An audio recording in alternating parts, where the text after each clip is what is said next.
लखन का घर में। हाँ भाई। लोग यहीं छुप जाओ। हाँ भाई हाँ। भैया, ए लखन भैया। कौन है बे? भाई सब लोग बाहर होली खेल रहे हैं और तुम क्यों नहीं खेले होली? नहीं भाई नहीं, होली खेलेंगे तुम्हारे साथ। बाबू ने मना किया है घर से बाहर निकलने। भाई केवल थोड़ा सा लगवा लो। पिछला बार होली याद है?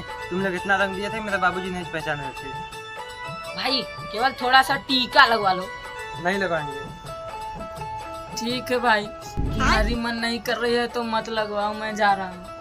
आओ अच्छा थोड़ा टीका लगा दो। तेरी बहन को भाई आ जाओ, आ जाओ। मेरी बहन की। अरे रुक जा के नागमणि लेके।